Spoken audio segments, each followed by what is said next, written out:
Hey everyone, the topic for today's discussion is Venezuela Crisis. As you know, US armed forces conducted an extraordinary military operation in the capital of Venezuela. The Venezuela capital has been jolted awake in the dead of night. America has taken control over Venezuela. And not just that, they have arrested the president Nicolas Maduro and his wife. It's an attack that has sent shock waves across Latin America. A swift but intense attack. Venezuela condemned the US military strikes, and they have even asked the people to mobilize on the streets in protest. Now here to discuss about few contents that we're going to cover in the coming slides. Firstly, we'll be seeing that how Venezuela, that's been a resource-rich nation, has turned into crisis. Moving ahead, we'll be seeing what is the official justification for the attack given by US and how they have stated their rationale regarding kidnapping of President Maduro. Then we'll be unveiling the hidden motives behind US interest in Venezuela. Moving ahead, we'll be talking about the strategic resources, that's oil and minerals, that drives geopolitical competition. Then we'll be talking about the China, Russia, and Venezuela nexus. That's the great power competition that's unfolding in America's backyard. Moving forward, we'll be seeing what has been the India's position on Venezuela crisis.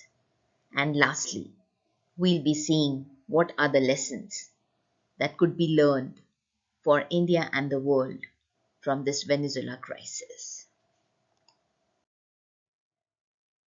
Now the first slide says Venezuela, that's been resource-rich nation, how today it has turned into crisis situation. As you all know, Venezuela possesses one of the largest proven oil reserves in the world.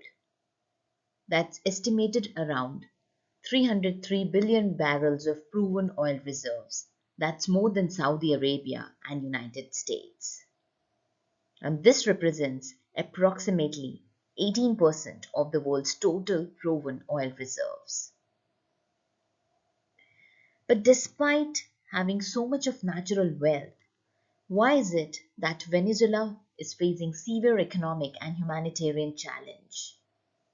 Why the population is struggling with poverty, hunger, and underdevelopment?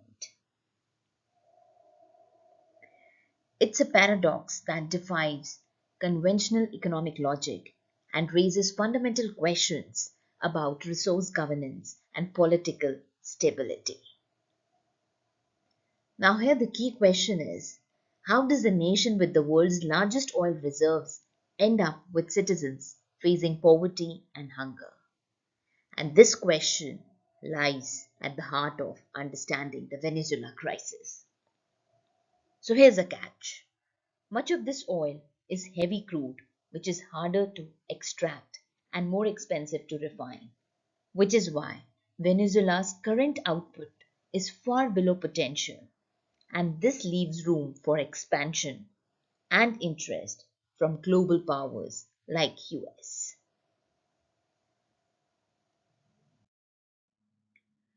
Now, what has been the US intervention and its stated rationale behind this Venezuela crisis?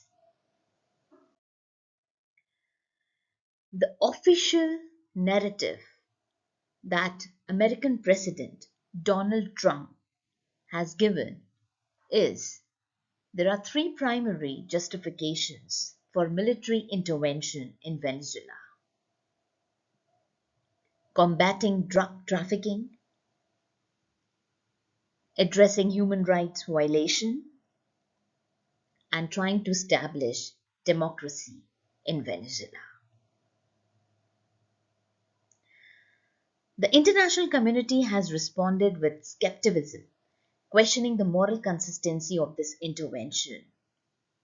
Critics have argued that US action represents a case of moral bankruptcy that undermines Western credibility when addressing similar issues elsewhere. Now, one of the geopolitical questions over here is, with what moral authority can the West now ask China to stay away from Taiwan or demand that Russia end the war in Ukraine when similar interventionist actions are taken in Venezuela? One more thing important to discuss here is way back in 2020, the US court has charged President Maduro with narco terrorism and drug trafficking. In 2024, they have continued economic deterioration and humanitarian crisis in Venezuela. And that's the reason in 2026, US military intervention happened and they have kidnapped the president of Venezuela.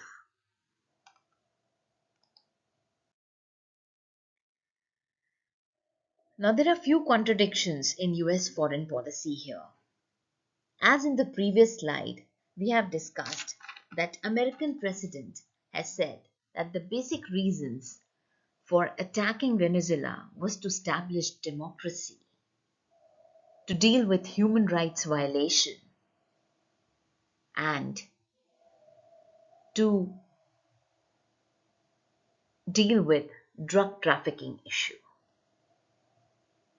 But these contradictions, somewhere or the other, raise fundamental questions about the true motivation behind American action. The reason being, if dictatorship is the question, then why does the United States continue to protect and supply weapons to Saudi Arabia, which is an absolute monarchy with limited political freedom? Similarly, if human rights violation were the primary concern, then why does President Trump maintain friendly relation with Kim Jong-un, the leader of North Korea, a nation with one of the world's worst human rights record? And lastly, if combating drug trafficking were the genuine motivation, why has the US not taken similar military action against Mexico, which supplies around 90% of America's illegal drug supply? And if drug trafficking was the issue, then US president would have attacked Mexico and would have kidnapped the president of Mexico. So definitely these contradictions suggest that the stated reason for US intervention in Venezuela that talks about establishing democracy, human rights violation, and anti-drug efforts may serve as a pretext rather than genuine motivation.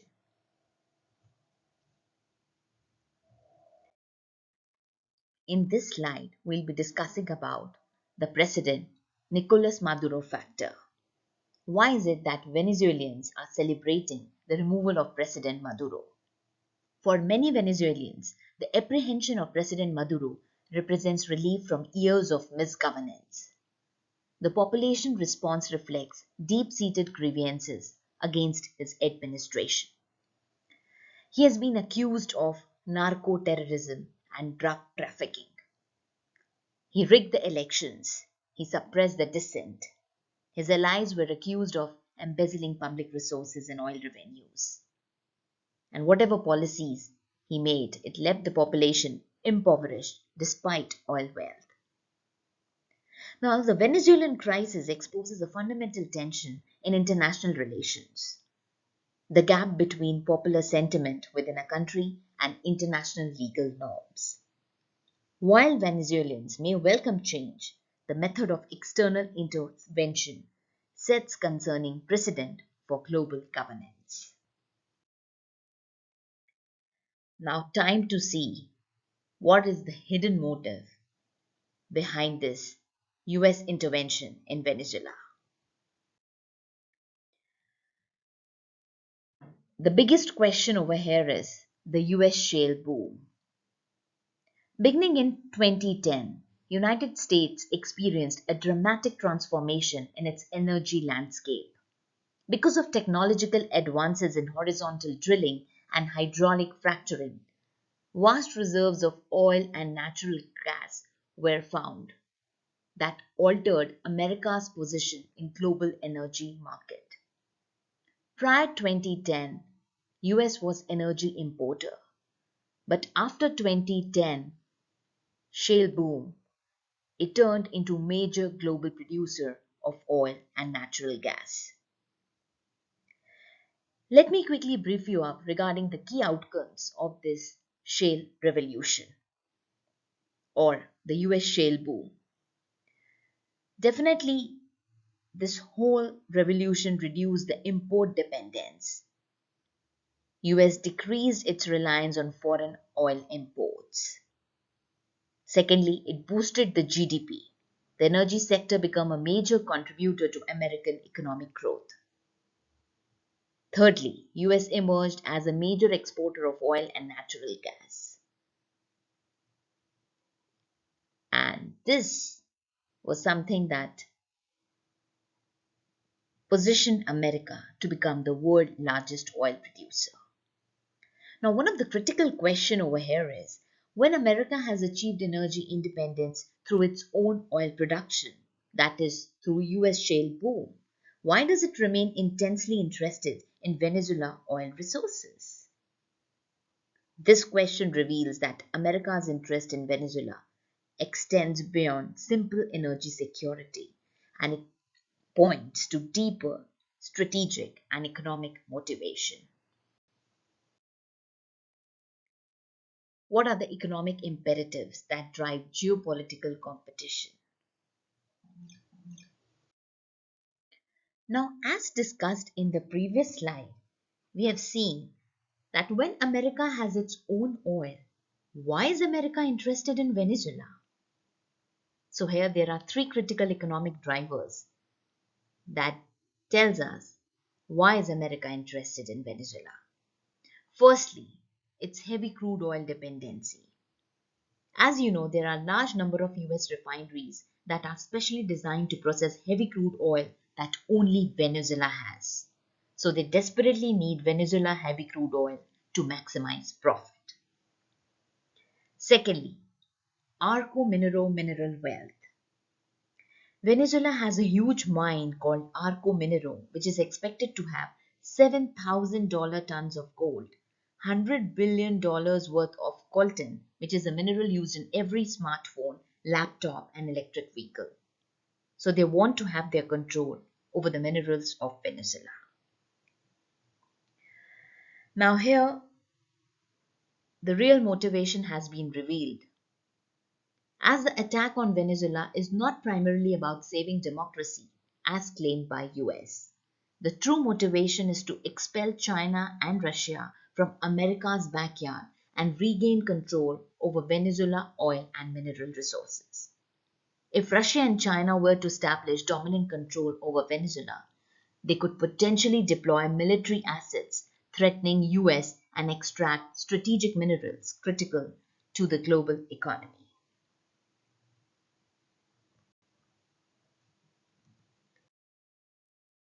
Now, here we'll be talking about the geopolitical dimension, the China, Russia, and Venezuela nexus. Now, as you know, Venezuela doesn't get along with US, so China and Russia are already cozying up with Venezuela. In fact, China has invested more than $100 billion in Venezuela. It has also given $60 billion in debt. On the other hand, Russia is already supplying weapons to Venezuela. Here there are few strategic concerns for US. Firstly, the military dimension. If China and Russia establish dominant control over Venezuela, they could potentially deploy military assets including missiles in close proximity to US, creating a strategic vulnerability, reminiscent of Cold War tension. Secondly, economic dimension. Control over Venezuela, coltan, and other strategic minerals would give China and Russia significant leverage over global technology supply chain, affecting everything from smartphones to electric vehicles to military equipments. And lastly, the political dimension, where China Russia aligned Venezuela would represent a significant challenge to American influence in the Western Hemisphere, undermining the Monroe Doctrine and establishing rival powers in America's traditional sphere of influence. Now, what has been the Monroe Doctrine in 21st century? The US intervention in Venezuela reflects a continuation of the historic Monroe Doctrine, the principle that foreign powers should not establish influence in the Western Hemisphere. However, in an era of globalization and great power competition, maintaining this principle requires increasingly assertive action. Moving on to see what has been the India's pragmatic position on Venezuela crisis. India's position on Venezuela crisis demonstrates the country's mature and nuanced approach to international relations. Rather than taking rigid side or making hasty judgment, New Delhi has adopted a cautious and pragmatic stance that reflects its long-standing foreign policy tradition. Let's see what are the core principles that guide India's position here. Firstly, India seeks to protect its national interest while upholding the value of peace, democracy, and sovereignty. It also emphasizes on peaceful resolution through diplomatic engagement rather than military intervention. It maintains independence from major power blocs and make decisions based on national interest, thereby emphasizing on strategic autonomy. And lastly, they respect the sovereignty of other nations and oppose external interference in internal affairs. This balanced approach helps India maintain credibility as a responsible global actor and a voice of the global south. Lastly, we will be seeing what are the lessons learned for India and the world from this Venezuela crisis. Firstly, over-dependence on oil is risky. Venezuela economy depended almost entirely on oil exports for government revenue and foreign exchange. When global oil price fell, the economy collapsed catastrophically. So here the lesson learned is countries must develop diversified economies with multiple sectors rather than relying on a single resource. Economic monoculture creates vulnerability to global market fluctuations. Secondly, there is a need for economic and energy diversification. Countries like India should invest more in diverse industries and renewable energy resources to reduce vulnerability to changes in global oil prices and supply disruptions. Now here, energy security requires a mix of sources like fossil fuels, renewables, nuclear, along with investments in manufacturing, technology, services, and agriculture. Thirdly, the Venezuela crisis demonstrates how weak democratic institutions can lead to corruption, mismanagement, and authoritarian rule, even in resource-rich nations. So here, it's important to have independent judiciary, free press, robust opposition, and transparent electoral system that are essential safeguards against government failures. And lastly, good governance is the key for development. Efficient administration, accountability mechanism, and public participation are necessary for sustainable development, regardless of nation's resource endowment. As natural resource alone cannot guarantee prosperity, effective governance, rule of law, and inclusive institutions determine whether resource wealth translates into national development. So thus to conclude, we can say that Venezuela crisis serves as a powerful reminder that resource wealth without good governance and sustainable development strategies can become a curse rather than a blessing. So, with this, I hope I'm able to make all the points clear to you regarding the Venezuela crisis. And there's just one request: to subscribe my YouTube channel and do hit the like button for this video. Thank you. Have a good day.